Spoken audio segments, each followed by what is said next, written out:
We are going to cover the topic of low-income housing tax credits. I will start by describing tax credits. We have a wide range of attendees. Some have a lot of experience in tax credits and others may have never heard of it. So we're going to start with the basics, but if you have any questions, as Angel mentioned, please feel free to add those in the chat. And if they're more complicated than what we can cover on today's call, reach out to any of us and we're happy to have a conversation offline. The low-income housing tax credit was established by the Tax Reform Act of 1986 and is the primary federal program for the creation and the preservation of affordable housing in the United States. Congress sets a limit to the amount of low-income housing tax credits that can be allocated each year. That allocation power is then given to the states, and the states competitively allocate these credits. Generally, this is through something called a qualified allocation plan through your state housing finance agency.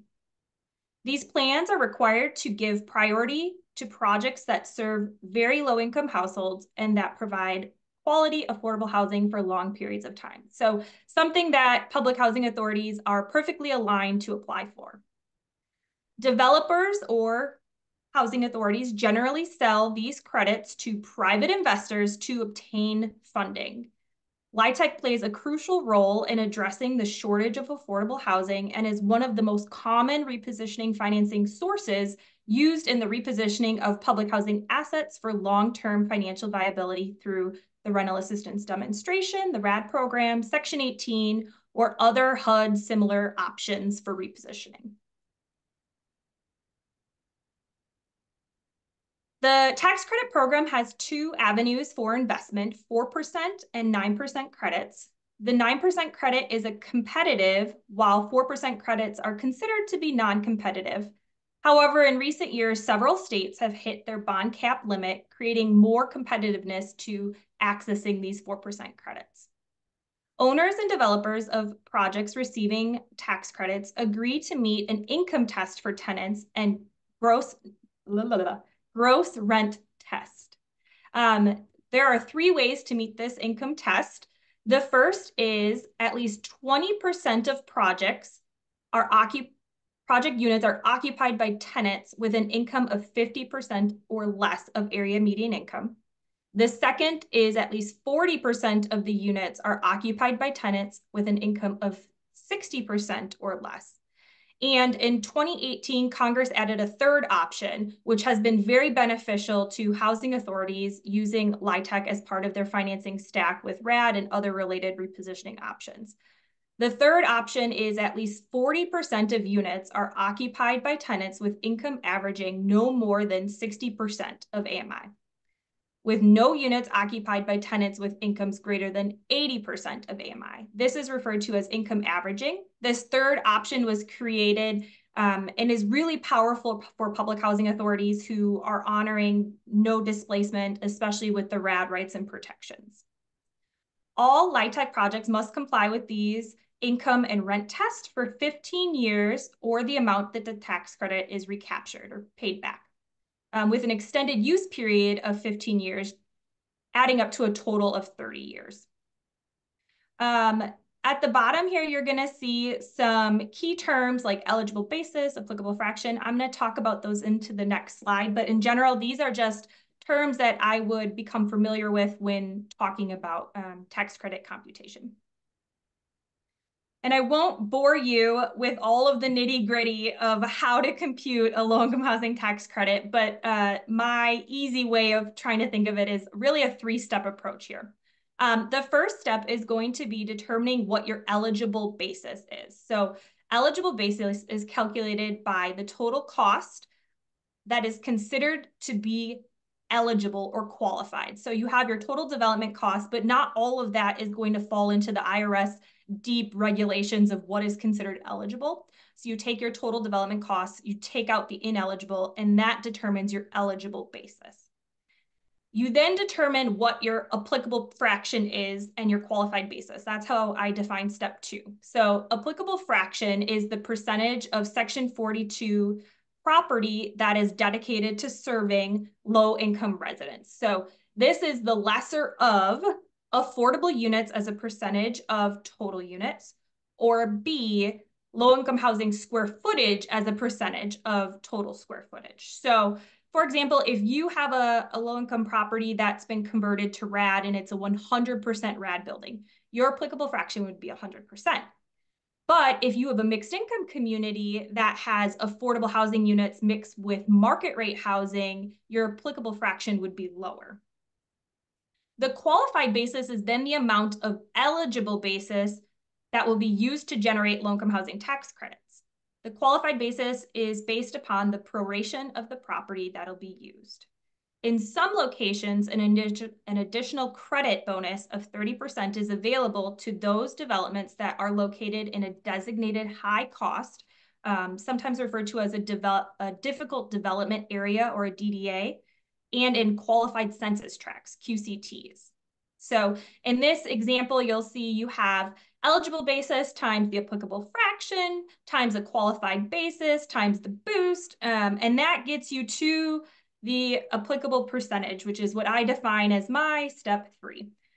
There are 3 credit rates in calculating low-income housing tax credits. A 9% annual credit is applied to eligible basis construction for substantial rehabilitation cost, and a 4% annual credit based on acquisition costs of existing buildings and rehabilitation.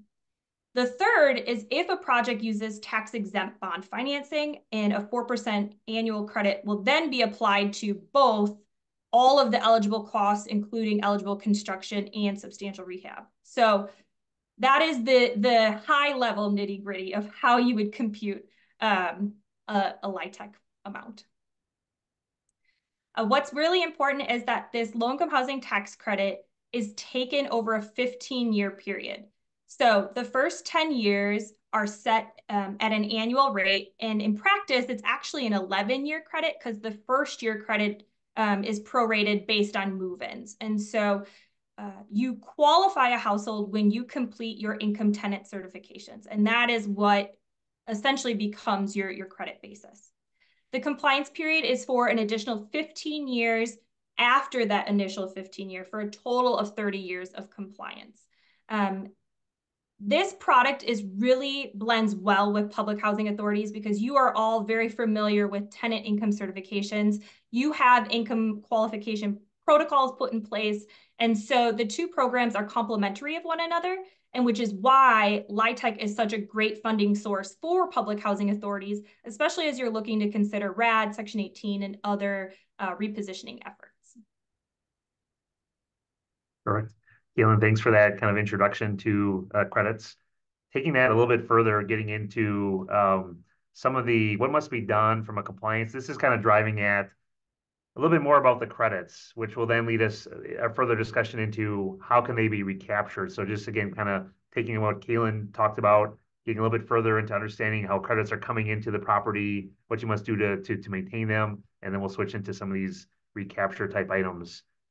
The very first item, and Kaylin definitely touched on this, to be even eligible for low-income housing tax credits, these minimum set-asides. So I won't kind of repeat that, the 20 at 50, 40 at 60, or the income averaging, which again, Kaylin noted was fantastic for public housing authorities that might have tenants over the 60% of the area median income. So in addition to meeting this minimum credit, and I guess a quick note on that, many of you who have done low-income housing tax credit projects, most of your projects are probably closer to 100% affordable, or 100% of the units, qualifying for or being eligible for low-income housing tax credits. And that reason is you only earn tax credits on those units that do in fact qualify. So if I only had 20% of my units qualifying, I would not get credits on the other 80% of the units. So again, these are minimum. Typically, you're going to be closer to 90, maybe 100%. And why might you be 90 is, as Kaylin alluded to, many states or all states have what are called the qualified allocation plans, or the rules and how to be competitive.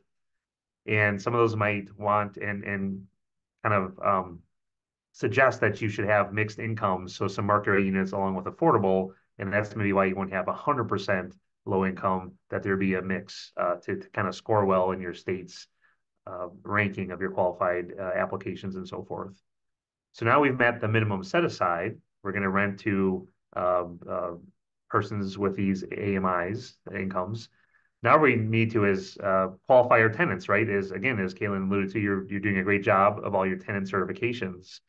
So with low-income housing tax credits, again, maybe for competitive purposes or applying for other funds. Some of you might apply and utilize the Federal Home Loan Bank system, right? There's 10 regions of the Federal Home Loan Bank, and many of them you have to have a number of tenants under 50% of the area median income. So when you are certifying these tenants, now you're certifying not just to qualify maybe under Section 8 or public housing, but now you need to certify for, is it the 60% AMI, the 50% AMI, the 30% AMI? So we'll get into these a little bit later, but not doing certifications or meeting those could put you out of compliance. So that's the key thing, is really understanding when you have overlays, right? And especially when you had, and I know it just got kind of streamlined, but when you had, Section 18, RAD, you had the blends, you had two contracts, you had tax credits with 30s and 50s and 80s and 60s. It was a lot to monitor. So these can be, that's the key thing, is really understanding what your mixes are. And then you have Federal Home Loan Bank, and then you have home funds, right? So there's a lot of monitoring going on. So it's, really focusing on those documents and what your need to focus on. Then again, to get those tax credits in that first year, those certifications must be done, kind of before or after the units are leased, but all of them must be done by, the end of that calendar year to get credits in that year. So that's just right, some things you need to do in getting credits rolling. Kind of like Kaylin noted kind of the big picture how we calculate credits, and in her example, there was $2 million of annual tax credits. But let's talk about how we even get to credits in that first year. And she mentioned right 11 years because we have that partial first year. So really the same kind of facts that Kaylin went through. We've got a 100-unit project. 90% of the units or 90 of 100 are low income. Again, maybe we had to have some market rate units for scoring purposes. Note the square footages are slightly larger on the market rate. And again, as was alluded to, we need to look at, the IRS has us look at when we calculate these credits. And again, sometimes it's kind of forgotten that we have to use the lower ratio of square footage or just the gross unit mix. And you can kind of see the middle of the screen. Our unit fraction, of course, is 90 divided by 100. 90% is affordable. But under that, as we get to December and fully leased, we only have 88.2% of our square footage is affordable. But kind of backing up, we can kind of see the project is leased up starting in April of the year. We leased 10 affordable units per month, getting to fully leased of the affordable units by December. And then what we do then is to really take a look at the weighted average, right? Really, January, February, March, we had none leased, 0% released, and we're kind of increasing that fraction over the course of the year as we get fully leased up to the 90% of the units are leased to low-income tenants or households by the end of the year. And then it's just kind of a weighted average, just kind of a mathematical formula. But again, we have to take the lower of unit fraction or square footage. And in this case, it's just slightly the square footage. Taking that weighted average, just what are the percentages divided by 12 months? So we were 36.8% on a weighted average occupied during this calendar year. So starting out with the very bottom of the slide, then with 2 million of credits, this first year, we were at 36.8% occupied, and we were delivering 735,000 of credits in the first year. And just a side note, when you're negotiating with your tax credit investor, a lot of that discussion's on, it's all time value of money. What's your first year credit? So this is not a recapture item, but it does factor into your pricing that your tax credit investor pays and so forth. Are you going to be slower? Are you going to be faster and whatnot? Now, kind of switching gears to tax credit recapture, and I've given some presentations on this. Right, the tax credit is powerful and provides a lot of value. Quality housing obviously can provide you fees and things like that. But kind of switching this, what can a tax credit do to you? Right, if you're out of compliance, we're going to get into some nuances. We're kind of laughing before the show that there's so many things. There's a 214 page audit guide. It's called the 8823. 214 pages of what can kind of cause recapture and so forth. So we're not going to go over 214 pages, but just kind of an outline of what to start thinking about. So really, this is interesting. As Caitlin noted, the tax credit compliance period is 15 years, and technically the tax credits are earned over 15 years. But again, to incentivize the tax credit investors, right? They're doing it for, financial purposes. They're getting a rate of return on the equity they put in. So Congress or the IRS allows the credits to flow in over 10 years. So there's a mismatch between when credits are actually taken versus technically when they're earned over the compliance period. And really, this difference then, what's actually been earned versus what's claimed, can lead to potential recapture issues if we fall into certain buckets that again we're going to get into in a second. So it's a way to return those credits that maybe were taken but not earned. So that's kind of the overview of some of the reasons why we have what is recapture. So what I'm going to do is kind of talk about a little bit more, and then I'm going to switch it over after this slide to my partner, Garrick, because we're going to get into more detailed examples, some real life type examples that perhaps you've seen or kind of had to work through. Really, again, how is recapture triggered in the first place? And just kind of, these are more definitional things, but again, Garrick's going to be able to get into some details. The first item is that it's interesting, right? Kaylin went through qualified basis, right? In your project, that's used to calculate your credits. So it kind of is logical then if I have a change or a decrease in my qualified basis, which again, we'll get into the details, kind of hold this thought. How can my qualified basis decrease? We'll get into that. Or if there's a decrease in that applicable fraction. We said in our case, we had 90 out of 100 units were affordable. Well, how could that decrease? Again, some things that actually I'll go to the second half of the slide here. How could that applicable fraction decrease? It's essentially things like my unit is not suitable for occupancy, right? So these are all kind of non-compliance type issues. So why is your unit not available for occupancy? It's dilapidated. You haven't had the funding to be able to get it back online after someone moved out. You had, again, there was a fire, a windstorm, there's just severe damage, to the unit. So some of those types of things. Non-qualified units, again, certification, right? We talk about our tenant income certifications. What if they were done incorrect for some reason, whatever reason it was? And then the last bullet, hardly really ever an issue, building disposition. So non-compliance are kind of main types of things which technically decrease either your qualified basis or your applicable fraction are what's going to lead us to recapture. And now I'm going to turn it over to Garrick to get into a little bit more details. Garrick. Yeah, thanks, Don. So as Don mentioned, when you think about recapture, it's all about those accelerated portion of the credit, right? Because you were technically given that as sort of a benefit, even though they're sort of earned over 15 years. So if something should happen, they want that portion of the credits to be recaptured.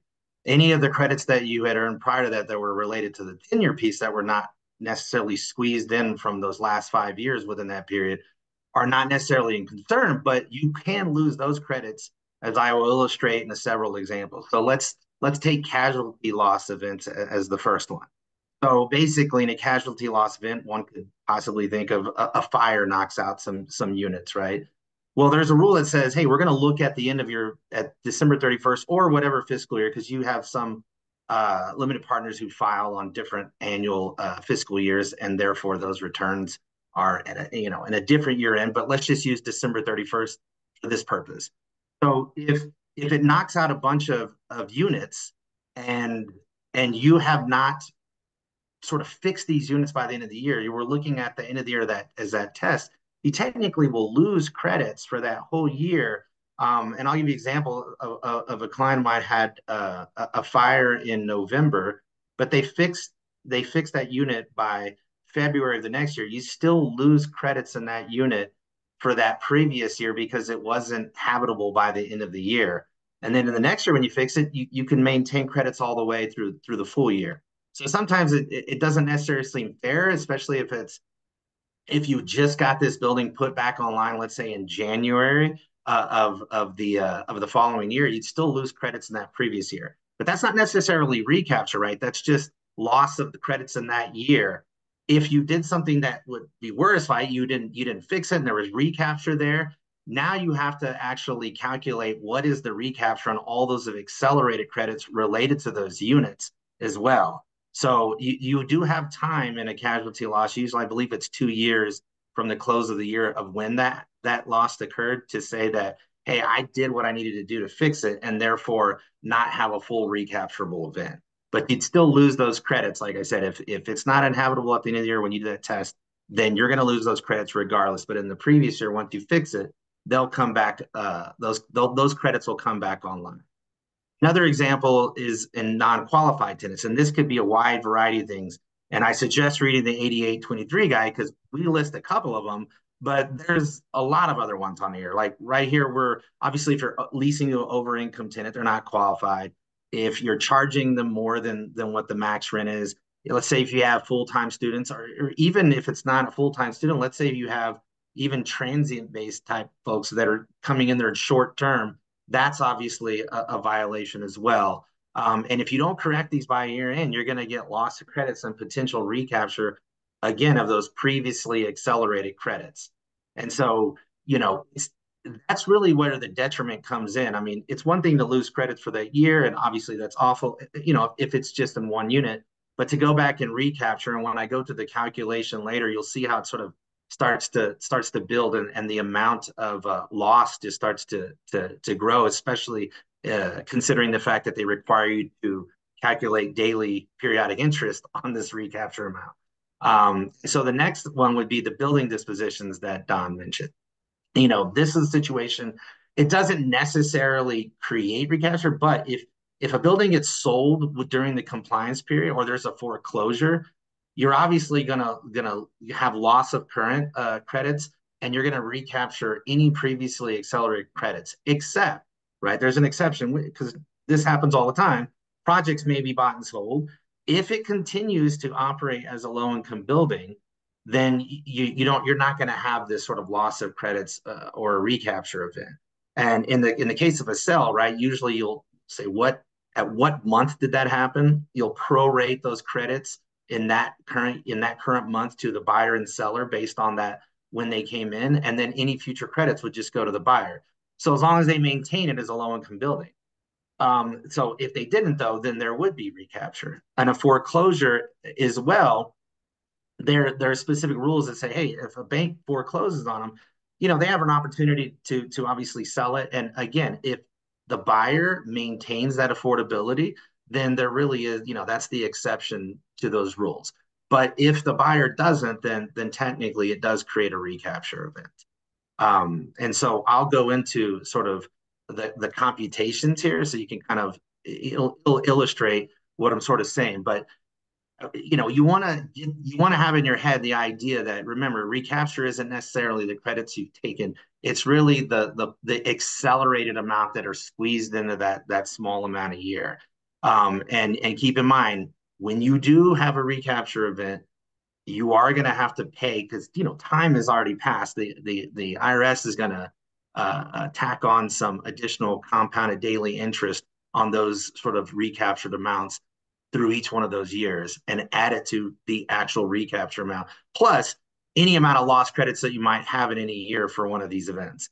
And it really just depends on when it actually occurs. So when you think of recapture, obviously it can't occur in year one, right? Because in year one, you just don't take any credits. So there's nothing that would have been accelerated. But once you've taken credits, you now have 1 year that you've accelerated.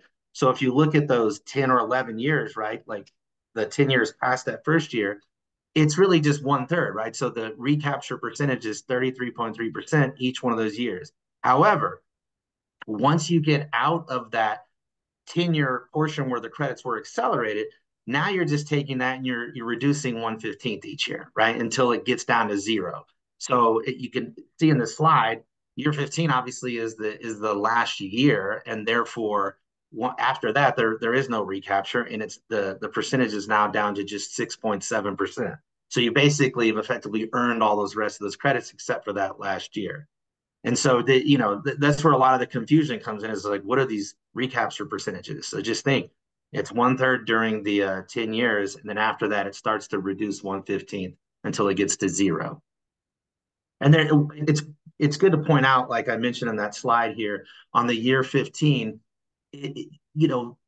we talked about lease up, and we had this earlier credit calculation. Well, there's things where you can lose credits that aren't necessarily recapture. It's worth pointing out. Obviously, if you don't meet your set aside in that initial year, all of the credits are gone. But if you have let's say, for instance, a really tall building, and you want to take those credits in year 15, in that 10-year period, but you have a couple of units that didn't lease up. Well, the problem is those credits will take 15 years after that. So you're going to lose that initial period because there's no catch up period for the credits that you didn't lease up in that first year, right? And so I'm going to go through a recapture example, right? So you have the original qualified basis here of 5 million. You have an annual credit to 9% deal. This happens in year 12, so it's past the 10 years, right? So your qualified basis was 4 million because we're assuming you had an issue that created a $1 million issue, right? Of basis that was reduced, whether through whatever triggering event it was. But we're going to calculate what that credit is. And since it was in the 12th year, our percentage is 26.7%. We find out what that credit is. We're going to take it times 10, right? Because we're only looking at the accelerated portion, right? So we're taking that credit times 10. That's your recapturable amount. And then you're going to tack on interest for that. And that's the total amount that you're going to recapture in the event that this happens out of that sort of accelerated portion. So when we get to the next example, this happens in year 6. So it's the same sort of example, except if you look at the recapture example, I'm using 33.3% because it's within that accelerated time period, right? And I'm only doing 5 years because in that 6th year, I'm just losing those credits already, like the total amount. So it's already built into there. So you're calculating your recapture on those accelerated portion, tacking on the interest, and then you're going to add the loss of the credit in that actual year that it happens. Then any future credits, if you correct it,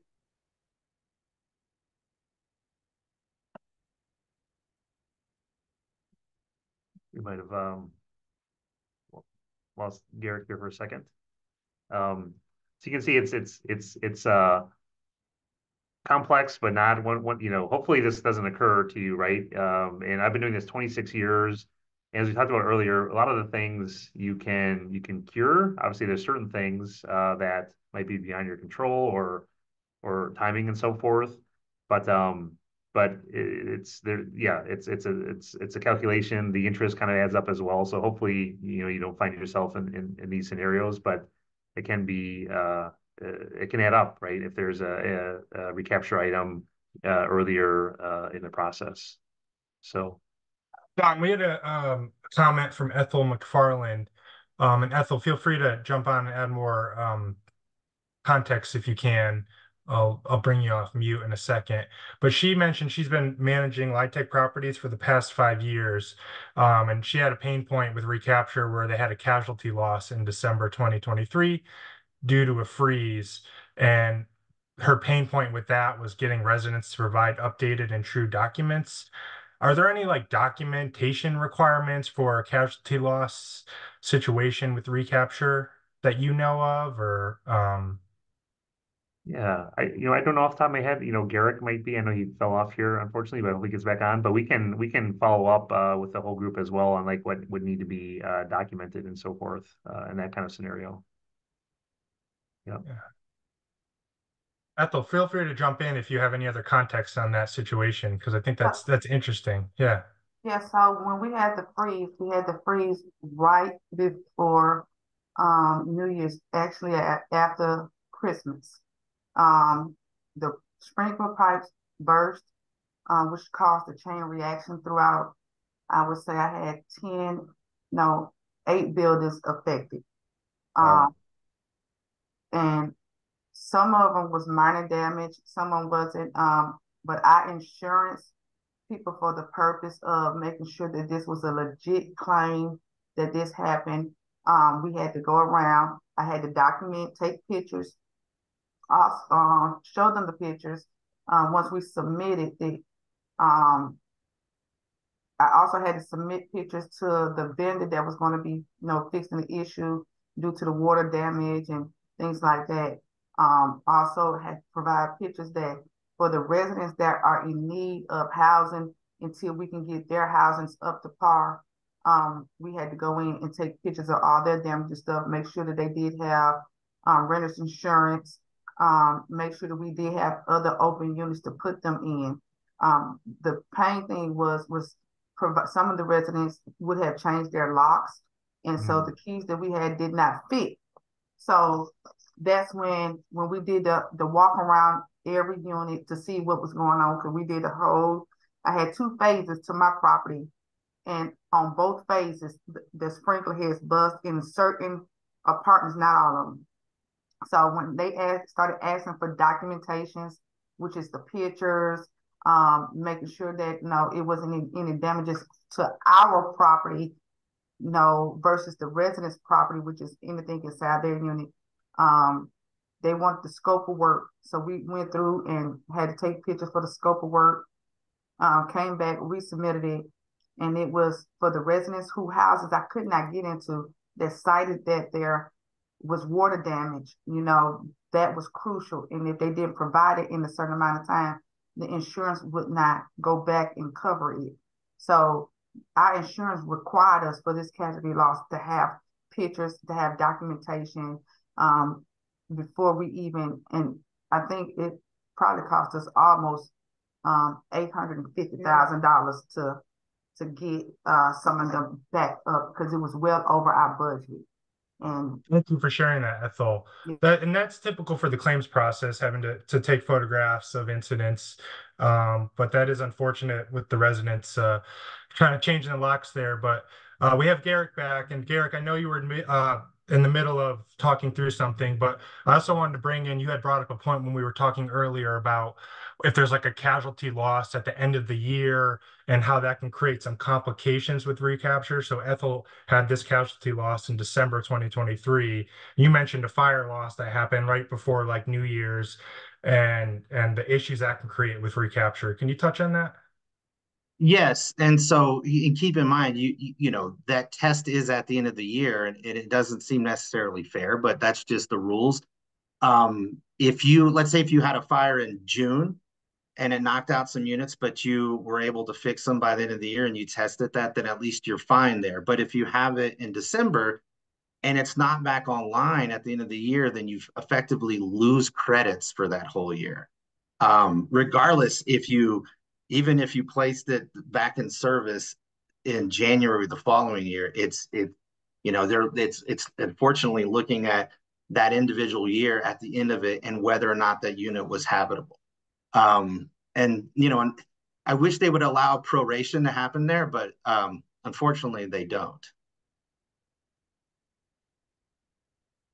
Anything you want to wrap up on this last recapture slide on the year 6 recapture? Yeah, sorry, we had a power surge and it knocked me off, but I just wanted to just reiterate at the bottom that if you do have a corrected amount and you return that qualified basis, it's after that you will then still be able to take credits, but it'll be spread through the year 15.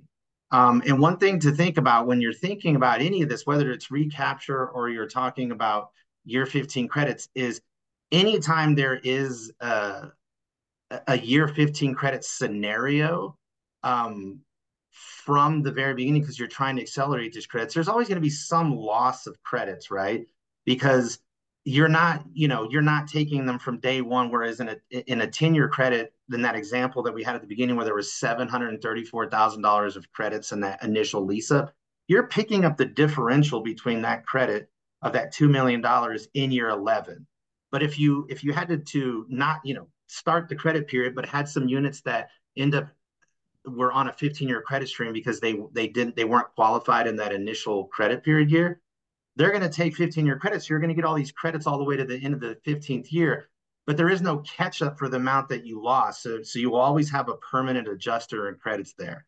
And it's worth noting when you're doing some of these credit calculations, we're talking about recapture and what happens when you just lose certain things. But it's worth thinking about what you're promising the investor and how many credits you're going to deliver in that initial year or even subsequent years, because they're going to hit you with substantial adjusters if you don't meet the actual level of credit that you promised them. And so some of those decisions on whether you would, an example where you had a 100 unit single building and only 2 units didn't lease at the very end of the year, if you promise a lot of credits in that initial year, you would probably choose to take the credit period in that initial year, and those 2 units would be on a 15-year credit stream.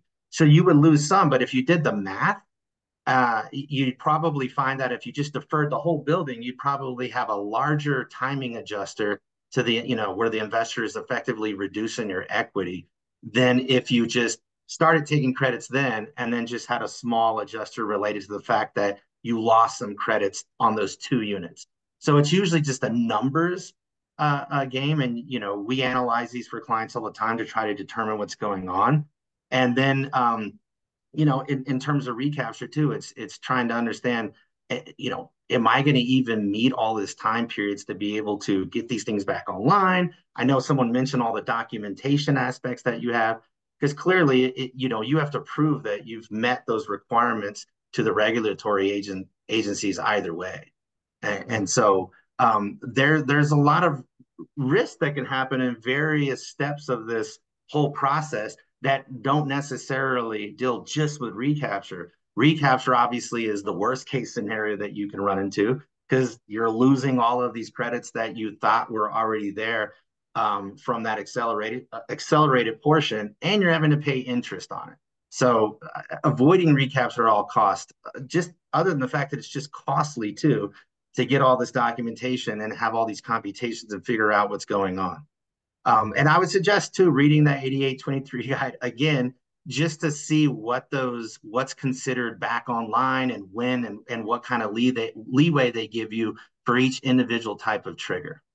Yeah, and it literally is called the 8823 guide. And we can maybe send out a link or something of that nature. It's the Low Income Housing Credit Agency's report of noncompliance or building disposition, and it's got, again, a lot of examples. And I think we'll maybe turn it over for questions as well. But even kind of getting ready for this, Garrick, we were just talking about all the nuances of potential recapture, right? There's so many we talked about there's so many noncompliance from full-time students, or right, maybe there's a change in family status, and income doesn't, any other kind of like odds and ends around types of compliance issues or whatnot. Yeah, I mean, look, obviously we mentioned the students, full-time students, transient basis. If you're not properly replying to the agency on your compliance reports, if there's something in your unit that falls out of compliance when they go and inspect it, that could cause it. If you're not retenanting requalifying your tenants and having the proper documentation, and they come in and they look at it, that could cause an issue in pursuant to the 88/2023. So it's not only just casualty events. We just mentioned that a lot because that seems to be one that always comes up, because things like that do happen, especially with freezes that have happened. There's fires. But sometimes you also see folks where like maybe they just didn't get the computation right, and they didn't realize, but they're overcharging a tenant, whether it be because they have some other additional thing that they're charging them, and they're not looking at how much that is, when you combine it with the rent, and maybe having incorrect utility allowances. There could be a numerous amounts of things that would cause some of these infractions on whether or not you violate that tenant being qualified, that could lead to loss of credits. Mm-hmm. I think one other nuance is, thinking about if they have maybe a new construction project, and maybe you're in a climate that has underground parking and so forth, or you're charged one rate way or the other, you're charging for parking, and did you include that cost in eligible basis or not, or other charges to tenants, and how does that factor into is that included part of their rent? So we've seen that cause some recapture if we didn't look at the maximum rents appropriately, and if parking was in or outside of a basis. I know is another nuance we see some things get flagged for. So and even strange things like, I mean, I wouldn't say it's strange, but most people don't think about things like this. But like if you have a qualified nonprofit organization that's supposed to be in this deal because you got allocated credits for it, if they fail to materially participate and meet those requirements, that is a non-compliance issue as well. So I mean, sometimes it could be things like that one might not necessarily really think about on the surface. If I could add just 2 items. First, I just want to reiterate that we're talking about the scary part about tax credit, right? Recapture is rare. We want to be aware of it and certainly put in preventative measures to avoid it. But tax credit isn't a scary thing. And so housing authorities shouldn't be fearful of recapture. They should just be prepared for recapture. And one of the ways you prepare for that is through communication and education of your staff and of the residents. And so making sure that your staff is aware of, hey, if there is a loss or a casualty that happens right after Christmas, right? It's really important that your insurance and risk person, along with your maintenance, can address that, because maybe they can mitigate it and get it so it is habitable by December 31st. You might not have 100% of the unit in perfect condition, but under the investor 8823 rules, it's habitable, right? And so you can avoid that loss. And so communication with your team members, making sure most of the time we have asset management who are really aware of these types of rules and regulations, but they may not always trickle down to property managers or maintenance mechanics and others. And so having those team members be aware of this, they can better communicate. And as a collective team, you can avoid these types of issues. So again, don't be scared of it. We're just wanting to talk about what happens if, right? And the things that you should be aware of, and the things that on your quarterly narratives that you have to provide to your investor, or the annual reports you have to provide to the state HFA, they're going to ask prompting questions related to recapture to see if you are a PHA that may, or a tax credit property that has recapture, right? They're going to ask you about that. And so how you complete those questionnaires is really important. And you might say, yeah, I've got 5 units that are not habitable because of deferred maintenance. Are they not habitable, or is it just deferred maintenance that you haven't had time to turn the unit, right? Because how you answer that has different implications. So certainly want to make sure you communicate and build up all your team members. And I would say, I would add the fact, I know Don has been in this industry a long time, as well as so have I. I mean, in my career, which is 20 plus years, I've seen recapture, but it's more of the rare case than anything than else. It's not something that happens all the time. I mostly see either lost credits due to, like, for instance, the casualty where you fix it, but you lose the credits in that year because it wasn't at the beginning of the year, or there were some issues where there was some faulty tenant files, et cetera, and they got them corrected, and so there's some lost credits there. But full recapture, I'm not saying I haven't seen it, but it's more of the rare case than the norm. Yeah, I agree. And I Couple quick questions. Oh, go ahead. Yep. If you guys have a chance. We had one question about exceptions or waivers. Are there any types of, like, hardship waivers for these scenarios? For recapture scenarios?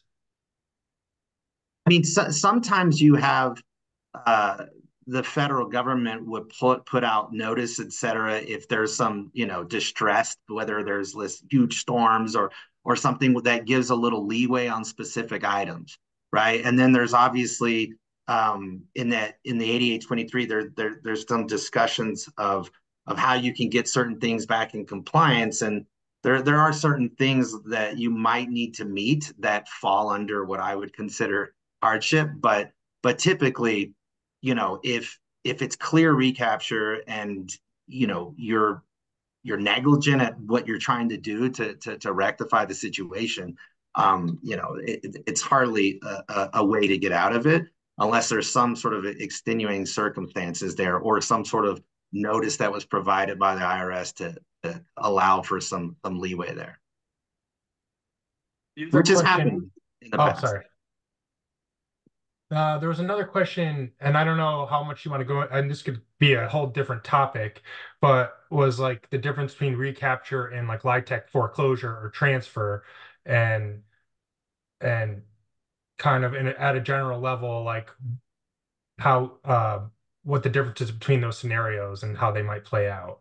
I know that could be a loaded question, but if you guys can just give a brief, like, an overview of how foreclosure and transfer are different than recapture.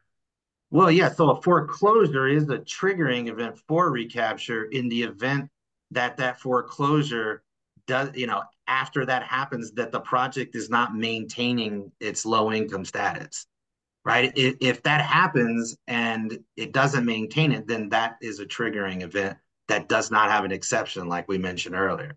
But there's foreclosures that happen all the time, and it gets transferred to a new GP developer that comes in that keeps it affordable. And at that point, you're not necessarily concerned with recapture, because obviously the foreclosure is not necessarily going to be caused by recapture. It's usually caused by not paying the permanent debt, and the lender will come in and foreclose on the property, and that creates a transfer scenario. Or if you were to sell it, but like I mentioned earlier, there's an exception. As long as it maintains its affordability, you don't have to worry about that triggered recapture playing all the way out. Thank you. And then Caitlin, this one might be for you based on your experience with Milwaukee. Someone asked about documentation and record keeping, if there are any like tips or best practices for maintaining accurate documentation and records related to LIHTC compliance.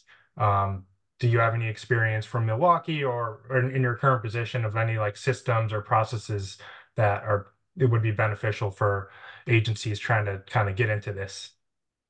Yeah, I would say in general, certainly that first year of compliance when a property is being leased up and you have all of your initial certifications taking place, because of the risk and the liability during that initial year, typically all three parties keep not original hard, but original electronic copies of those income certification tests. So that's going to be your investor partner, you as the developer owner, and then also your state HFA. So they will traditionally keep those records because they are so critical to the lifeline of the project. As far as ongoing compliance and like property, I am a big component of electronic measurements. Paper is great on site, but electronic just makes it so much better for the lifetime of the property. Products, like Yardi Voyager, they allow you to upload those. Those are typically electronically built within your system, and then they exist in that system forever. You certainly do want to check with your state housing finance agency, though, because different states have different regulations. And so definitely check with them and their compliance manuals to see what type of document retention is allowable, and what they expect. Thank you, Jalen. We have a question from Michael. He asks, have you heard of recapture if a project does not meet its placed in service date due to supply issues, delaying completion of the project? I know while the COVID federal emergency declaration was in place, there was consideration, but now no longer emergency declaration supply issues still exist. Yeah, so I mean, let's keep in mind, are you talking about where credits haven't even been taken on a tax return at this point, right? Sounds like it, yeah. Because there's two different things, right? Recapture is more if something triggers it and it happens, and you have to basically refund, if you will, those accelerated portion of the credits that were pushed to that tenure claiming period, if you will, because they're earned over 15 years. If something like that would happen, then really you haven't taken any credits, and so therefore there's not really recapture. There's just really loss of credits. It's kind of similar to not meeting your minimum set aside in that first year that you elect that credit period.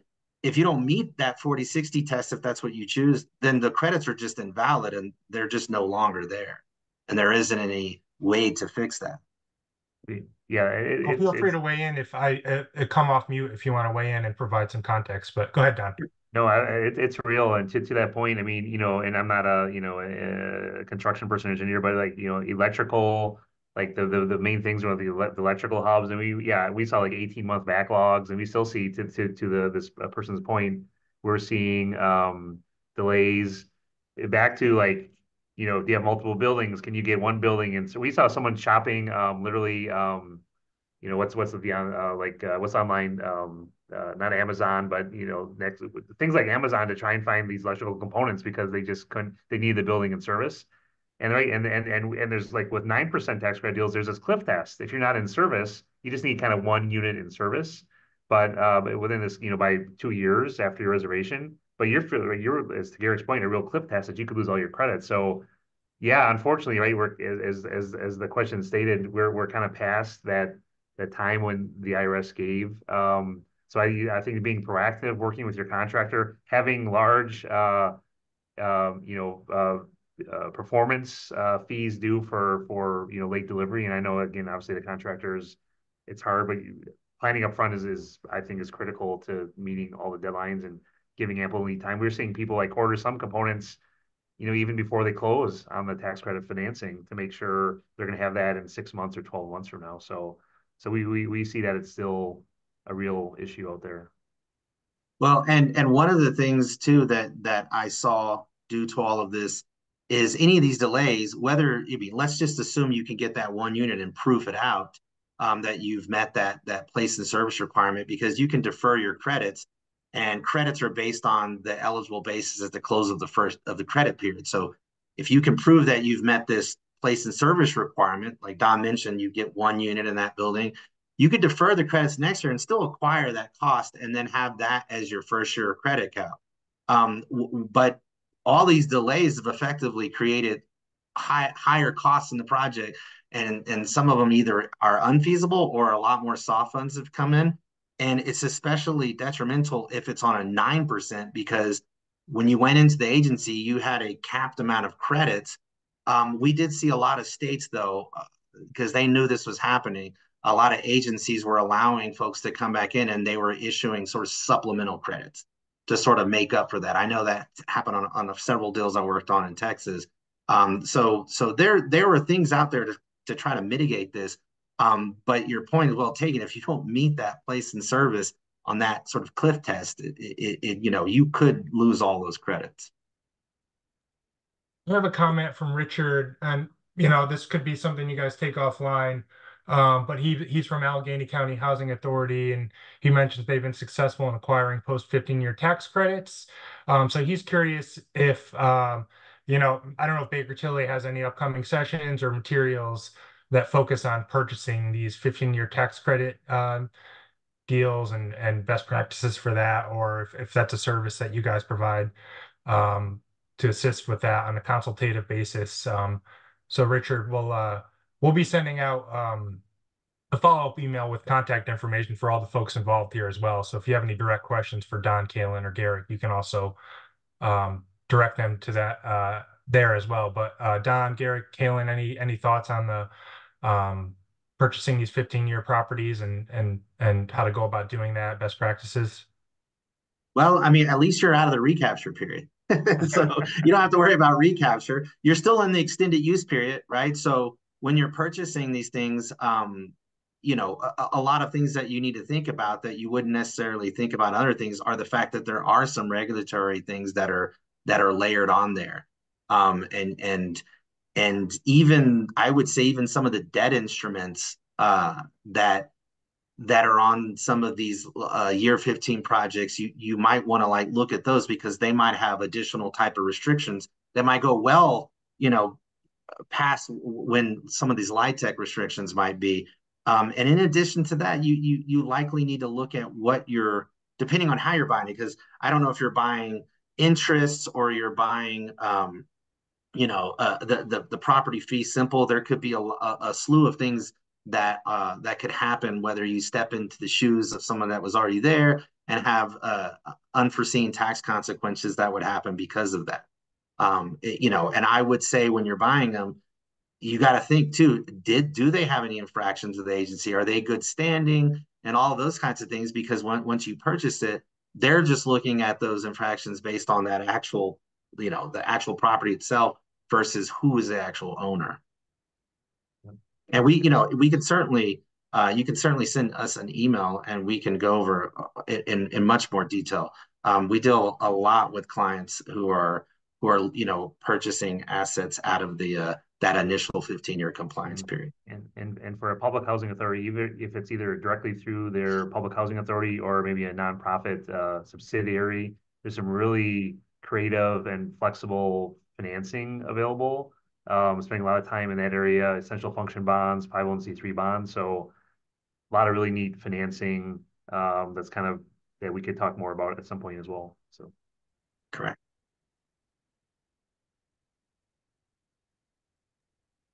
Does it for the questions on this end. If anyone else has any, we'll have couple more minutes here.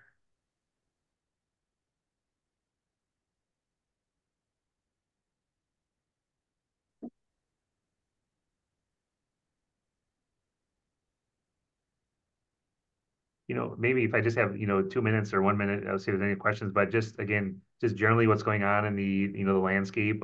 So much going on around energy efficiency, climate resiliency, decarbonization. Many of you might have seen in the past about 2 weeks, $27 billion just came out.